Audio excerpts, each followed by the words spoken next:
ॐ तव कथामृतं तप्तजीवनं कविभिरीडितं कल्मषापहं श्रवणमङ्गलं শ্রীমদাততং ভুবি গৃহন্তি ये ভুরিদা জনাঃ। 3 মাস পরে এপ্রিল মাসে শ্রীরামকৃষ্ণ কমল কুটিরে কেশবকে দেখিতে আসেন। তাহারই একটু বিবরণ এই পরিচ্ছেদে দেওয়া হইল। আজ কমল কুটিরে সেই বৈঠকখানা ঘরে ঠাকুর শ্রীরামকৃষ্ণ ভক্ত সঙ্গে উপবিষ্ট। 2রা এপ্রিল 1882, বেলা 5টা। কেশব ভিতরের ঘরে ছিলেন। তাহাকে সংবাদ দেওয়া হইল। তিনি জামা চাদর পরিয়া আসিয়া প্রণাম করিলেন।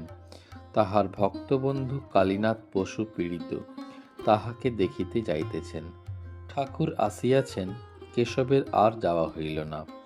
ঠাকুর বলিতেছেন, তোমার অনেক কাজ, আবার খবরের কাগজে লিখতে হয়।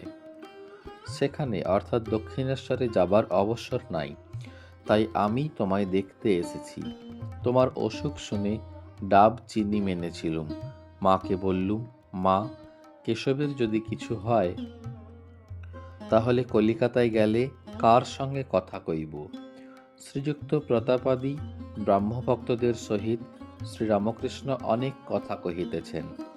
কাছে মাস্টার বসিয়া আছেন দেখিয়া তিনি কেশবকে বলিতেছেন, ইনি কেন ওখানে অর্থাৎ দক্ষিণেশ্বরে যান না?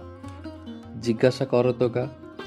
এত ইনি বলেন, মাঘ ছেলেদের উপর মন নাই, মাস্টার সবে 1 মাস ঠাকুরের কাছে যাতায়াত করিতেছেন, শেষে যাইতে কয়দিন বিলম্ব হইয়াছে, তাই ঠাকুর এইরূপ কথা বলিতেছেন।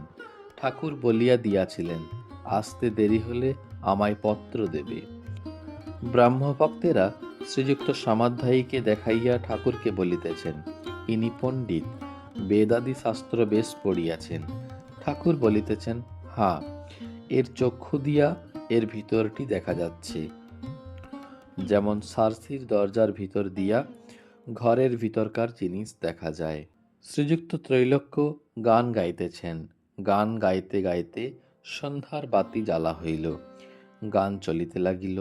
গান শুনিতে শুনিতে ঠাকুর হঠাৎ দণ্ডায়মান, আর মার নাম করিতে করিতে সমাধিস্থ। কিঞ্চিৎ প্রকৃতিস্থ হইয়া নিজেই নৃত্য করিতে করিতে গান ধরিলেন। সুরা পান করি না আমি, সুধা খাই জয় কালী বলে, মন মাতালে মাতাল করে, মদ মাতালে মাতাল বলে।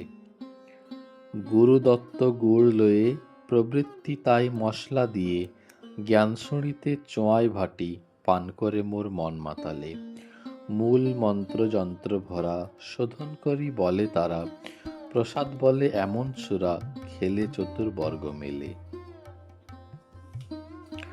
শ্রীযুক্ত কেশবকে ঠাকুর স্নেহপূর্ণ নয়নে দেখিতেছেন, যেন কত আপনার লোক, আর যেন ভয় করিতেছেন। কেশব পাছে অন্য কারু অর্থাৎ সংসারের হয়েন, তাহার দিকে তাকাইয়া আবার গান ধরিলেন। কথা বলতে ডরাই, না বললেও ডরাই, মনের সন্দেহ হয়, পাছে তোমা ধনে হারাই হারাই। আমরা জানি যে মন তোর, দিলাম তোরে সেই মন তোর, এখন মন তোর, যে মন্ত্রে বিপদেতে তোরি তরাই। আমরা জানি যে মন তোর, দিলাম তোরে সেই মন তোর, এখন মন তোর। অর্থাৎ সব ত্যাগ করে ভগবানকে ডাকো, তিনি সত্য আর সব অনিত্য, তাকে না লাভ করলে কিছুই হলো না, এই মহামন্ত্র। আবার উপবেশন করিয়া ভক্তদের সঙ্গে কথা কহিতেছেন। তাহাকে জল খাওয়াইবার জন্য উদ্যোগ হইতেছে। হলঘরের এক পাশে একটি ব্রাহ্মভক্ত পিয়ানো বাজাইতেছেন। শ্রীরামকৃষ্ণ হাস্যবদন বালকের ন্যায় পিয়ানোর কাছে গিয়া দাঁড়াইয়া দেখিতেছেন। একটু পরেই অন্তঃপুরে তাহাকে লইয়া যাওয়া হইল। জল খাইবেন আর মেয়েরাও প্রণাম করিবেন। ঠাকুর শ্রীরামকৃষ্ণের জলসেবা হইল। এইবারে তিনি গাড়িতে উঠিলেন। ব্রাহ্মভক্তেরা সকলেই গাড়ির কাছেই দাঁড়াইয়া আছেন। কমলকুটির হইতে গাড়ি দক্ষিণেশ্বর মন্দিরাভিমুখে যাত্রা করিল। ওং নিরঞ্জনং নিত্যমনন্তরূপং ভক্তানুকম্পাদৃতবিগ্রহং বৈ ईशावतारं परमेशमिड्डं तं रामकृष्णं शिरसा नमामः।